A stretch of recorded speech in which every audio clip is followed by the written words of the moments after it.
Assalamualaikum warahmatullahi wabarakatuh.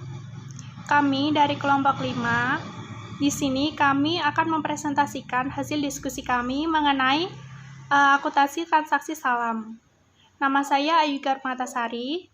Di sini saya akan menjelaskan mengenai konsep dasar transaksi salam. Jual beli salam adalah akad jual beli barang pesanan di antara pembeli dengan penjual. Spesifikasi dan harga barang pesanan harus sudah disepakati di awal akad, sedangkan pembayaran dilakukan di muka secara penuh. Ulama Syafi'iyah dan Hanabullah menjelaskan, salam adalah akad atas barang pesanan dengan spesifikasi tertentu yang ditangguhkan penyerahannya pada waktu tertentu, di mana pembayaran dilakukan secara tunai di majelis akad. Ulama Malikiyah menyatakan, salam adalah akad jual beli di mana modal atau pembayaran dilakukan secara tunai atau di muka dan objek pesanan diserahkan kemudian dengan jangka waktu tertentu. Sedangkan menurut Rosalinda, salam adalah bentuk dari jual beli. Jadi, jual beli salam itu sifatnya dalam tanggungan atau memberi uang di depan secara tunai. Sedangkan barangnya diserahkan di kemudian atau diserahkan pada waktu yang telah ditentukan. Konsep transaksi salam dalam praktik perbankan syariah, ketika barang telah diserahkan kepada bank, maka bank akan menjualnya kepada rekan nasabah atau kepada nasabah itu sendiri secara tunai ataupun cicilan. Harga jual yang telah ditetapkan oleh bank adalah harga beli bank dari nasabah ditambah keuntungan dari bahagi hasil. Dalam hal bank menjualnya secara tunai biasanya disebut pembiayaan talangan. Sedangkan dalam hal bank menjualnya secara cicilan, kedua pihak harus menyepakati harga jual dan jangka waktu pembayaran. Harga jual dicantumkan dalam akad jual beli, dan jika telah disepakati, tidak dapat berubah selama berlakunya akad tersebut.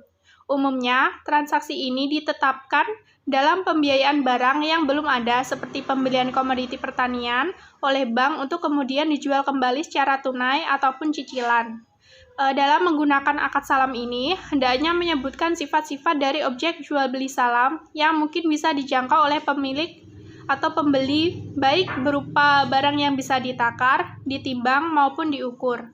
Disebutkan juga jenisnya dan semua identitas yang melekat pada barang yang dipertukarkan, menyangkut kualitas barang tersebut. Jual beli salam juga dapat berlaku untuk mengimpor barang-barang dari luar negeri, dengan menyebutkan sifat-sifatnya, kualitas maupun kuantitasnya.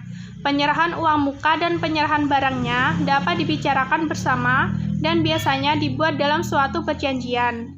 Dalam bisnis modern, bentuk jual beli salam dikenal dengan pembelian dengan cara pesanan. Tujuan utamanya ini dari jual beli pesanan adalah untuk saling membantu dan menguntungkan antara konsumen dan produsen. Nama saya Azril Fawaz Jananto. Saya akan melanjutkan materi kedua yang membahas tentang landasan fikih dan fatwa DSN tentang transaksi salam. Landasan fikih transaksi salam. Jual beli salam merupakan akad jual beli yang diperbolehkan. Hal ini berdasarkan atas dalil-dalil yang terdapat dalam Al-Quran, di antaranya surat Al-Baqarah ayat 282, yaitu yang berarti, hai orang-orang beriman, apabila kamu bermuamalah tidak secara tunai untuk waktu yang ditentukan, hendaklah kamu menuliskannya.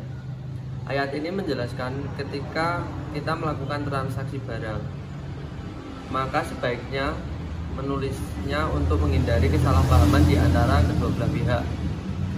Yang kedua, hadis jual beli salam.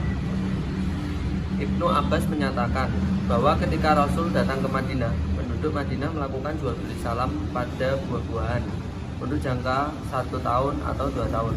Kemudian Rasul bersabda, siapa yang melakukan salam hendaknya melakukan dengan takaran yang jelas dan timbangan yang jelas pula sampai batas waktu tertentu.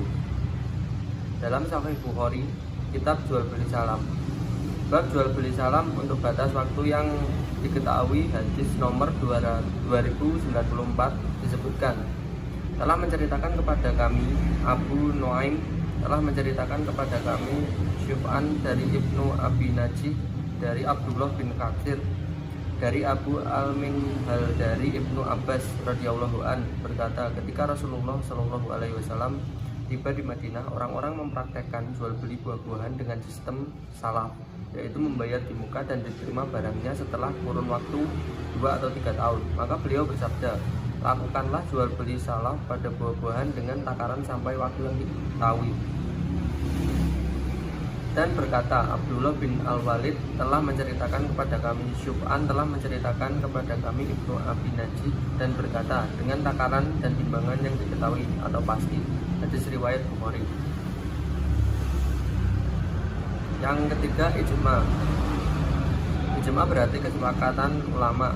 Akan bolehnya jual beli salam dikutip dari pernyataan Ibnu Munzir yang mengatakan bahwa semua ahli ilmu telah sepakat bahwa jual beli salam diperbolehkan karena terdapat kebutuhan dan keperluan untuk memudahkan urusan manusia.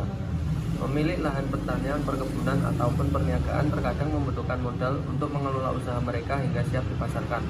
Maka jual beli salam diperbolehkan untuk mengakomodir kebutuhan mereka.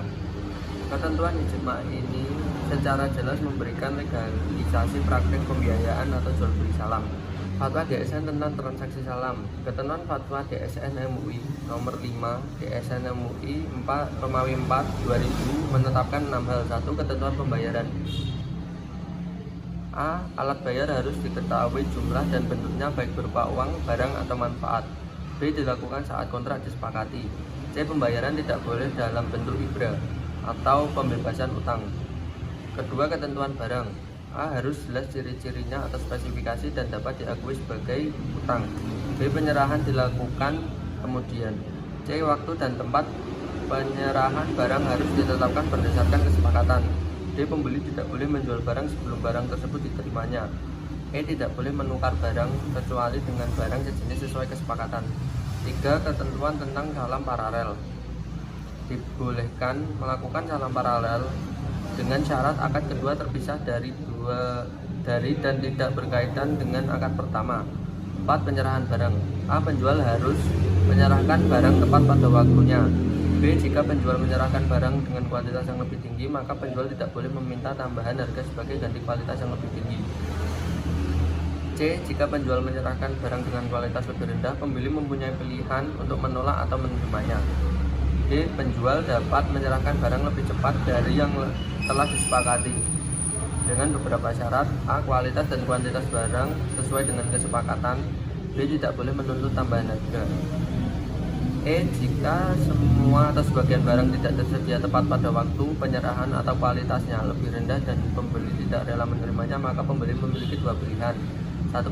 Membatalkan kontrak dan meminta kembalian uang. B. Menunggu sampai barang tersedia. 5. Pembatalan kontrak. Pada dasarnya pembatalan salam boleh dilakukan selama tidak merugikan kedua belah pihak. Ke-6. Perselisihan. Jika terjadi perselisihan di antara kedua belah pihak, persoalannya diselesaikan melalui badan arbitrase syariah setelah tidak tercapai kesepakatan melalui musyawarah. Sekian dari saya. Saya Jamie Amelia, NIM 931300518. Di sini saya akan menjelaskan tentang standar akuntansi keuangan transaksi salam dan pedoman pencatatan dan pelaporan transaksi salam. Yang pertama, standar akuntansi keuangan transaksi salam. Pengukuran, pengakuan, penyajian, dan pengungkapan transaksi salam yang sebelumnya diatur dalam PSAK 59 tentang akuntansi perbankan syariah diganti dengan PSAK 103 tentang akuntansi Islam. Dalam transaksi salam, bank syariah dapat bertindak sebagai pemesan dan juga dapat bertindak sebagai produsen. Tetapi umumnya yang dilaksanakan bank syariah adalah salam paralel, yaitu transaksi salam yang diterima oleh bank syariah atau bank syariah sebagai produsen secara simultan diserahkan kepada pihak lain untuk memproduksinya atau bank syariah sebagai pemesan. Yang kedua, pedoman pencatatan dan pelaporan akuntansi transaksi salam. Yang pertama, pihak yang berakal, yaitu pembeli atau pemesan atau muslam, dan penjual atau muslamilaih. Yang kedua yaitu objek yang diakadkan, yaitu barang yang disalamkan dan harga atau modal salam. Yang ketiga yaitu akad atau sigat, yaitu serah atau ijab dan terima atau kabul. Poin selanjutnya saya akan memaparkan tentang aplikasi akuntansi transaksi salam. penerapan akad salam di Indonesia. Sebagian besar perbankan syariah menerapkan akad jual beli murabahah, akad bagi hasil, muturobah atau musyarakah. Hal ini dikarenakan akad tersebut memungkinkan diterapkan pada perbankan syariah. Akad salam mungkin masih jarang digunakan untuk sekarang ini, dikarenakan perbankan tidak ingin mengambil risiko yang akan terjadi. Bank syariah memiliki kekhawatiran jika bank telah mengeluarkan untuk pembiayaan salam, nah nanti di kemudian hari para petani itu mengalami gagal panen. Jadi tidak sesuai dengan tidak sesuai dengan harapan. Ini yang menjadi yang dihindari oleh perbankan syariah. Nah, jikalau bank syariah ingin melakukan akad salam, maka yang dilakukan adalah akad salam paralel.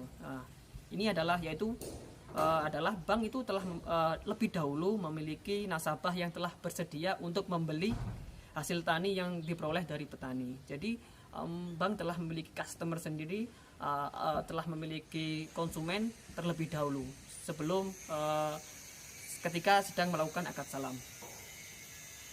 Nah, untuk bank itu bertindak sebagai pembeli, sedangkan nasabah itu sebagai penjual produk.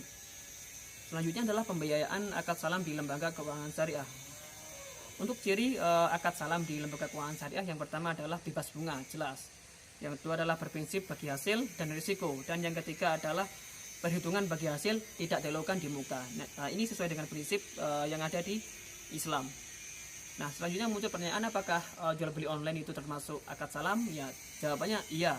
Jual beli online itu termasuk akad salam karena bai salam itu mempunyai pengertian pembelian barang yang diserahkan di kemudian hari, sedangkan pembayaran dilakukan di muka. Nah, ini sesuai apa yang terjadi di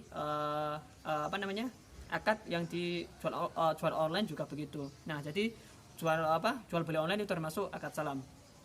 Yang selanjutnya adalah ilustrasi kasus dari transaksi salam. Teman-teman bisa lihat di makalah tentang transaksi salam yang pertama, ya adalah PT Torik Mandiri membutuhkan 100 ton biji jagung hibrida untuk keperluan ekspor 6 bulan yang akan datang pada tanggal 1 Juni 20 XE.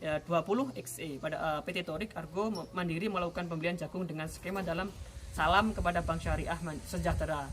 Nah, adapun ilustrasi dari transaksi salam pertama mungkin bisa teman-teman lihat di sini. Yang pertama adalah spesifikasi barang adalah biji jagung manis hibrida kualitas nomor 2. Yang kedua adalah kuantitas. Kuantitas itu adalah jumlah yang akan dibeli, adalah 100 ton. Dan yang ketiga adalah harga. Harganya adalah 700 juta. Jadi per ton harganya itu adalah 7 juta. Untuk waktu penyerahan adalah 2 tahap, yaitu 3 bulan sekali, 3 bulan sekali. Seperti seterusnya yaitu 6 bulan. Kan untuk waktu keperluannya adalah untuk ekspor 6 bulan. Jadi 3 bulan 50 ton, 3 bulan 50 ton. Untuk syarat pembayaran adalah dilunasi pada akad ditandatangani. Jadi PT Agro Mandiri itu membayar kepada Bank Syariah Sejahtera ketika akad salam ini dilakukan atau langsung ditandatangani. Baik, demikian pemaparan dari kelompok 5. Apabila ada salah kata ataupun ada kesalahan, kami memohon maaf. Kami akhiri. Wassalamualaikum warahmatullahi wabarakatuh.